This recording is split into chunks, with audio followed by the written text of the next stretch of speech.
बृहस्पतिवार व्रत करने से समस्त इच्छाएं पूर्ण होती हैं और बृहस्पति महाराज प्रसन्न होते हैं। धन, विद्या, पुत्र तथा मनोवांछित फल की प्राप्ति होती है। परिवार में सुख तथा शांति रहती है। इसलिए यह व्रत सर्वश्रेष्ठ और अति फलदायक है। इस व्रत में केले का पूजन ही करें। कथा और पूजन के समय मन, कर्म और वचन से शुद्ध होकर मनोकामना पूर्ति के लिए बृहस्पति देव से प्रार्थना करनी चाहिए। दिन में एक समय ही भोजन करें। भोजन चने की दाल आदि का करें। नमक न खाएं। पीले वस्त्र पहने। पीले फलों का प्रयोग करें। पीले चंदन से पूजन करें। पूजन के बाद भगवान बृहस्पति की कथा सुननी चाहिए। कथा इस प्रकार है। प्राचीन समय की बात है। भारत में एक राजा राज्य करता था। वह बड़ा ही प्रतापी तथा दानी था। वह नित्य प्रति मंदिर में भगवान के दर्शन करने जाता था। वह ब्राह्मण और गुरु की सेवा किया करता था। उसके द्वार से कोई भी याचक निराश होकर नहीं लौटता था। वह प्रत्येक गुरुवार को व्रत रखता एवं पूजन करता था। हर दिन गरीबों की सहायता करता था। परंतु यह सब बातें उसकी रानी को अच्छी नहीं लगती थी। वह न व्रत करती और न किसी को एक भी पैसा दान में देती थी। वह राजा से भी ऐसा करने को मना किया करती थी। एक समय की बात है। राजा शिकार खेलने वन को चले गए। घर पर रानी और दासी थी। उस समय भगवान बृहस्पति देव साधु का रूप धारण कर राजा के दरवाजे पर भिक्षा मांगने आए। साधु ने रानी से भिक्षा मांगी तो वह कहने लगी, हे साधु महाराज, मैं इस दान और पुण्य से तंग आ गई हूँ। इस कार्य के लिए तो मेरे पति देव ही बहुत है। अब आप ऐसी कृपा करें कि सारा धन नष्ट हो जाए और मैं आराम से रह सकूं। साधु रूपी बृहस्पति देव ने कहा, हे देवी, तुम बड़ी विचित्र हो। संतान और धन से कोई दुखी नहीं होता है। इसको तो सभी चाहते हैं। पापी भी पुत्र और धन की इच्छा करता है। अगर तुम्हारे पास धन अधिक है तो भूखे मनुष्य को भोजन कराओ, प्याव लगवाओ, ब्राह्मणों को दान दो, धर्मशालाएं बनवाओ, कुआं, तालाब, बावड़ी, बाग, बगीचे आदि का निर्माण कराओ तथा निर्धनों की कुंवारी कन्याओं का विवाह कराओ। साथ ही यज्ञ आदि करो।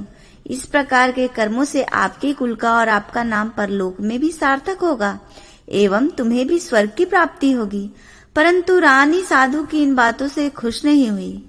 उसने कहा, हे साधु महाराज, मुझे ऐसे धन की आवश्यकता नहीं जिसको मैं अन्य लोगों को दान देती फिरूं तथा जिसको रखने और संभालने में ही मेरा सारा समय नष्ट हो जाए।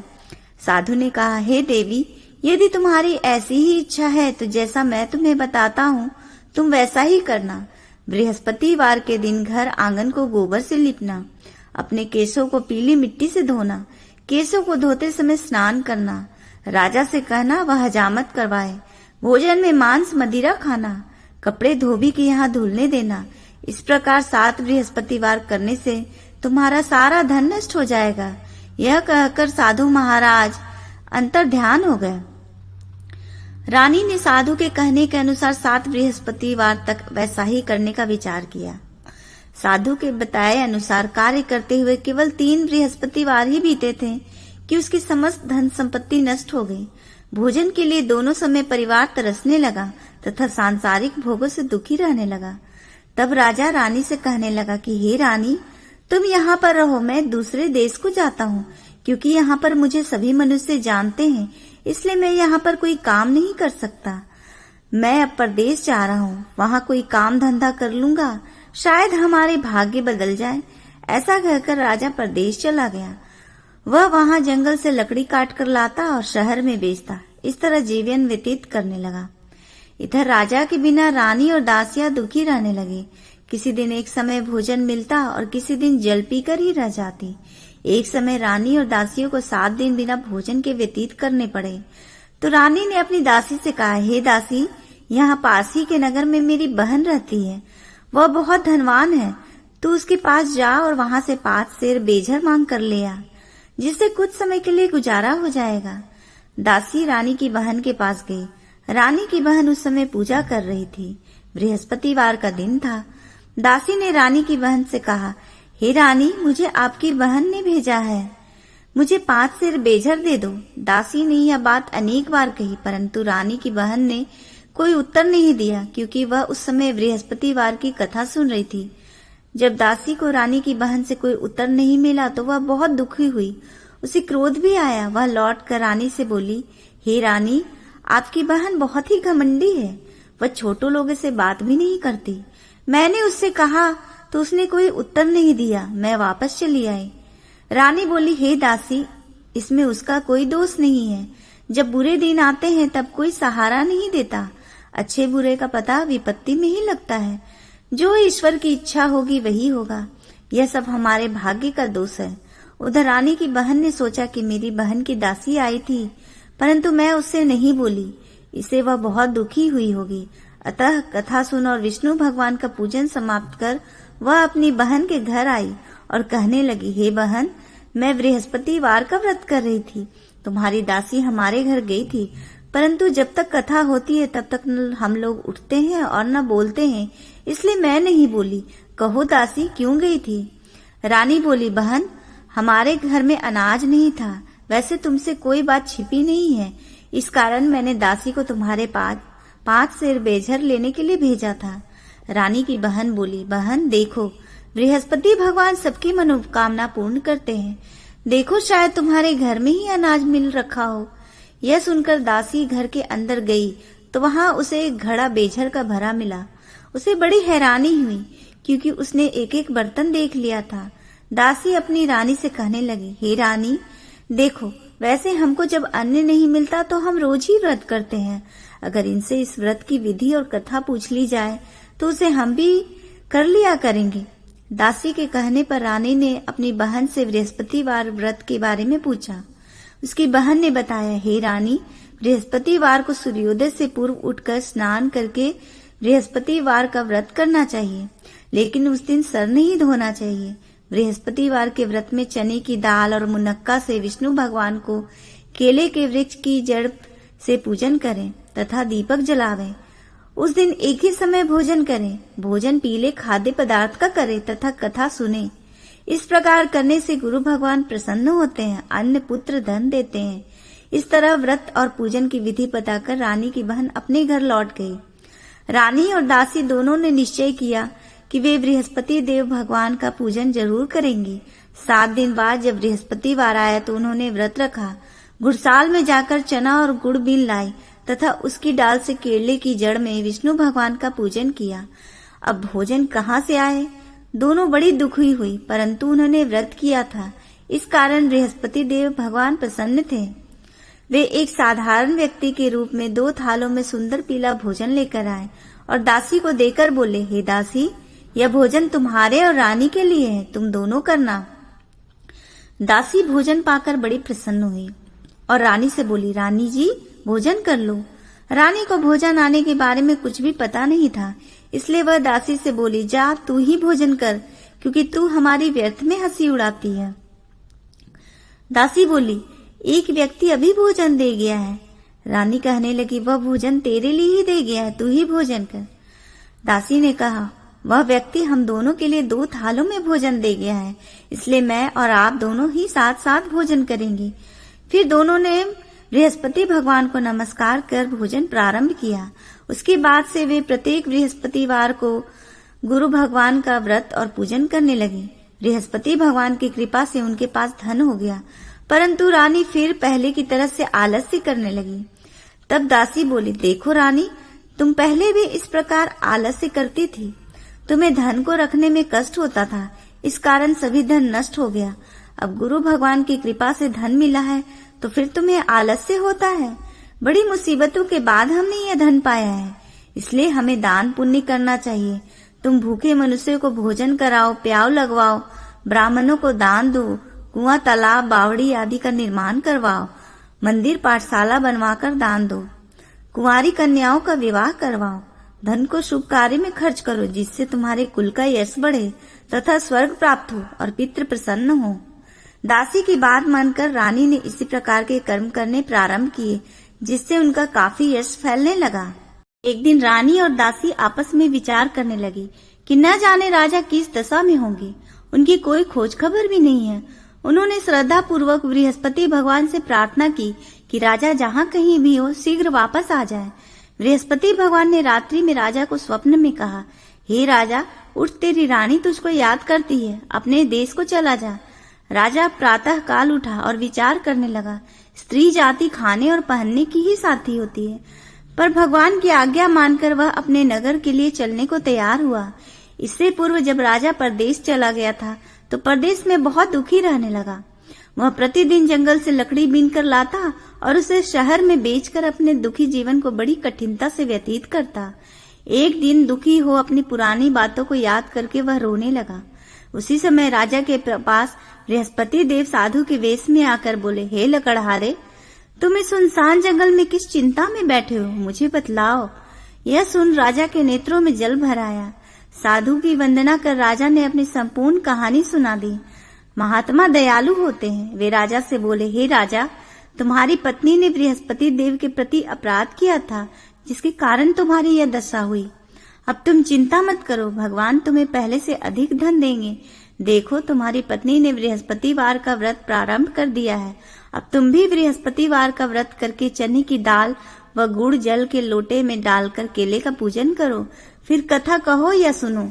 भगवान तुम्हारी सब मनोकामनाओं को पूर्ण करेंगे। साधु की बात सुनकर राजा बोला, हे प्रभु, लकड़ी बेचकर तो इतना पैसा भी नहीं बचता जिससे भजन के उपरांत कुछ बचा सकूं। मैंने रात्रि में अपनी रानी को व्याकुल देखा है। मेरे पास कोई साधन नहीं जिससे उसका समाचार जान सकूं। फिर मैं कौन सी कहानी कहूँ, यह भी मुझको मालूम नहीं है। साधु ने कहा, हे राजा, मन में बृहस्पति भगवान के पूजन व्रत का निश्चय करो। वे स्वयं तुम्हारे लिए कोई राह बना देंगे। बृहस्पतिवार के दिन तुम रोजाना की तरह लकड़ियां लेकर शहर से जाना। तुम्हें रोज से दुगना धन मिलेगा, जिससे तुम भली भांति भोजन कर लोगे तथा बृहस्पति देव की पूजा का सामान भी आ जाएगा। जो तुमने बृहस्पतिवार की कहानी के बारे में पूछा है वह इस प्रकार है। प्राचीन काल में एक ब्राह्मण था। वो बहुत ही निर्धन था। उसकी कोई संतान नहीं थी। उसकी स्त्री बहुत ही मलिनता के साथ रहती थी। वो न स्नान करती और न किसी देवता का पूजन करती। इस कारण ब्राह्मण देवता बहुत दुखी रहते थे। बेचारे बहुत कुछ करते थे, किंतु उसका कोई परिणाम नहीं निकला। भगवान की कृपा से ब्राह्मण के घर में एक कन्या का जन्म हुआ। कन्या समय के साथ बड़ी होने लगी। वह कन्या प्रातः काल में ही स्नान करके भगवान विष्णु का पूजन करती थी। कन्या ने बृहस्पतिवार का व्रत भी नियम पूर्वक करना प्रारंभ कर दिया। पूजा पाठ समाप्त होने के बाद पाठशाला जाती तो अपनी मुट्ठी में जौ भर के ले जाती और पाठशाला के मार्ग में डालती जाती।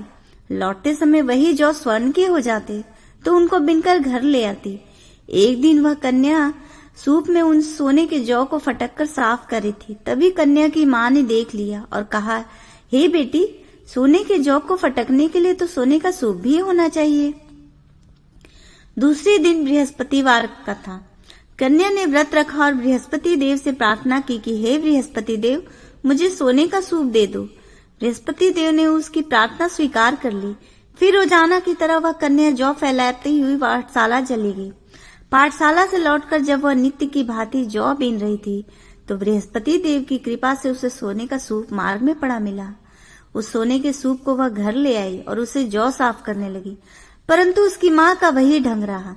एक दिन की बात है, जब कन्या सोने के सूप में जौ साफ कर रही थी, उसी समय जिस नगर में कन्या और उसका परिवार रहता था, उसी नगर का राजकुमार उसके घर के पास से निकला। कन्या के रंग और रूप को देखकर वह कन्या पर मोहित हो गया। जब वह अपने राजमहल में आया तो बहुत ही उदास हो गया और बिना भोजन किए ही लेट गया।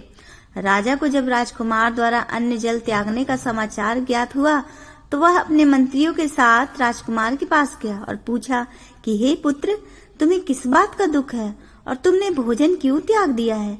राजकुमार ने बोला, पिताश्री, मुझे किसी बात का दुख नहीं है, परंतु मैं उस लड़की से विवाह करना चाहता हूँ जो सोने के सूप में सोने के जौ साफ कर रही थी। राजा ने कहा कि राजकुमार, आप उस कन्या का नाम और पता बताओ, मैं निश्चित रूप से तुम्हारा विवाह उसी कन्या से करवा दूंगा। राजकुमार ने राजा को उस लड़की के घर का पता बता दिया। मंत्री उस लड़की के घर गए। मंत्री ने ब्राह्मण के समक्ष राजा की ओर से निवेदन किया। कुछ ही दिन बाद ब्राह्मण की कन्या का विवाह राजकुमार के साथ संपन्न हो गया। कन्या के घर से जाते ही ब्राह्मण के घर में पहले की भांति गरीबी का निवास हो गया। अब भोजन के लिए अन्न भी बड़ी मुश्किल से मिलता था। एक दिन दुखी होकर ब्राह्मण अपनी पुत्री से मिलने गए। बेटी ने पिता की अवस्था को देखा और अपनी माँ का हाल पूछा। ब्राह्मण ने सभी हाल का सुनाया। कन्या ने बहुत सा धन देकर अपने पिता को विदा कर दिया। लेकिन कुछ दिन बाद फिर वही हाल हो गया। ब्राह्मण फिर अपनी कन्या के यहाँ गया और सभी हाल कहा। पुत्री बोली, हे पिताजी, आप माताजी को यहाँ ले आइए, मैं उन्हें वह विधि बता दूंगी जिससे आपकी सारी गरीबी दूर हो जाएगी। ब्राह्मण देवता अपनी स्त्री को साथ लेकर अपनी पुत्री के पास राजमहल पहुंचे तो पुत्री अपनी माँ को समझाने लगी, माँ, तुम प्रातःकाल स्नान आदि करके भगवान विष्णु की पूजा करो तो घर की सब दरिद्रता और कष्ट दूर हो जाएगी। परंतु उसकी माँ ने उसकी एक भी बात नहीं मानी। वह पहले की तरह ही प्रातःकाल उठकर अपनी पुत्री की बच्ची जूठन को खा लेती थी। एक दिन उसकी पुत्री को बहुत गुस्सा आया। उसने अपनी माँ को एक कोठरी में बंद कर दिया। प्रातः काल में अपनी माँ को कोठरी से बाहर निकालकर स्नान आदि करा के पूजा पाठ करवाया तो उसकी माँ की बुद्धि ठीक हो गई। इसके बाद उसकी माँ भी नियम से नित्य पूजा पाठ करने लगी और प्रत्येक बृहस्पतिवार को व्रत करने लगी। इस व्रत के प्रभाव से मृत्यु के बाद वह स्वर्ग को गई। वह ब्राह्मण भी सुख पूर्वक इस लोक का सुख भोग कर स्वर्ग को प्राप्त हुआ। इस तरह कहानी कहकर साधु बने देवता वहां से लोप हो गए। धीरे धीरे समय व्यतीत होने पर फिर बृहस्पतिवार का दिन आया। राजा जंगल से लकड़ी काटकर शहर में बेचने गया। उसे उस दिन से ज्यादा धन मिला। लकड़हारा बने राजा ने चना गुड़ आदि लाकर बृहस्पतिवार का व्रत किया। उस दिन से उसके सभी क्लेश दूर हो गए। परंतु जब अगले बृहस्पतिवार का दिन आया तो लकड़हारा बना राजा बृहस्पतिवार का व्रत करना भूल गया। इस कारण बृहस्पति भगवान नाराज हो गए। उस दिन उस नगर के राजा ने विशाल यज्ञ का आयोजन किया था तथा अपने समस्त राज्य में घोषणा करवा दी कि सभी राजमहल में भोजन करने आवे, कोई अपने घर में खाने के लिए चूल्हे न जलावे। इस आज्ञा को जो नहीं मानेगा उसको फांसी दे दी जाएगी। राजा की आज्ञा अनुसार राज्य के सभी वासी राजा के भोज में सम्मिलित हुए, लेकिन लकड़हारा कुछ देर से पहुंचा, इसलिए राजा उसको अपने साथ महल में ले गए। जब राजा लकड़हारे को भोजन करा रहे थे तो रानी की दृष्टि उस खूंटी पर पड़ी जिस पर रानी का हार लटका हुआ था। उसे हार खूंटी पर लटका दिखाई नहीं दिया। रानी को निश्चय हो गया कि मेरा हार इस लकड़हारे ने चुरा लिया है। उसी समय सैनिक बुलवाकर लकड़हारे को जेल में डलवा दिया। लकड़हारा जेल में विचार करने लगा कि न जाने कौन से पूर्व जन्म के कर्म से मुझे यह दुख प्राप्त हुआ है, और जंगल में मिले उस साधु को याद करने लगा। उसी समय बृहस्पति देव साधु के रूप में प्रकट हो गए और कहने लगे, अरे मूर्ख, तुमने बृहस्पति देव का व्रत और पूजा नहीं की और सुख में उन्हें भूल गए, इसी कारण तुझे यह दुख प्राप्त हुआ है। अब चिंता मत कर, बृहस्पतिवार के दिन जेल खाने के दरवाजे पर तुझे 4 पैसे पड़े मिलेंगे। उनसे तुम बृहस्पतिवार की पूजा करना तो तुम्हारे सभी कष्ट दूर हो जाएंगे। अगले बृहस्पतिवार उसे जेल के द्वार पर 4 पैसे मिले। राजा ने पूजा का सामान मंगवाकर कथा कही और प्रसाद बांटा। उसी रात्रि में बृहस्पतिवार ने उस नगर के राजा के स्वप्न में आकर उससे कहा, हे राजा, तूने जिसे जेल में बंद किया है उसे कल छोड़ देना, वह निर्दोष है। राजा प्रातः काल उठा और खूंटी पर हार टंगा देखकर लकड़हारे को बुलाकर उस लकड़हारे से क्षमा मांगी और राजा को योग्य सुंदर वस्त्र आभूषण भेंट कर उसे विदा किया। उस साधु की आज्ञा अनुसार राजा अपने नगर को चल दिया। राजा जब अपने नगर के निकट पहुंचा तो उसे बड़ा ही आश्चर्य हुआ। नगर में पहले से अधिक बाग, तालाब, कुएं और बहुत सी धर्मशालाएं, मंदिर आदि बने हुए थे। राजा ने नगर के एक व्यक्ति से पूछा कि यह किसका बाग और धर्मशाला है। तब नगर के उस व्यक्ति ने बताया कि यह सब इस राज्य की रानी और दासी द्वारा बनवाए गए हैं। राजा को आश्चर्य हुआ और गुस्सा भी आया कि उसकी अनुपस्थिति में रानी के पास धन कहाँ से आया होगा। जब रानी ने यह खबर सुनी कि राजा आ रहे हैं तो उसने अपनी दासी से कहा, हे दासी, देख, राजा हमको कितनी बुरी हालत में छोड़कर गए थे। वह हमारी ऐसी हालत देखकर लौट न जाए, इसलिए तू दरवाजे पर खड़ी हो जा। रानी की आज्ञा अनुसार दासी दरवाजे पर खड़ी हो गई और जब राजा आए तो उन्हें अपने साथ महल में लिवा लाई। तब राजा ने क्रोध करके अपनी तलवार निकाली और पूछने लगे, बताओ यह धन तुम्हें कैसे प्राप्त हुआ है। तब रानी ने सारी कथा सुनाई।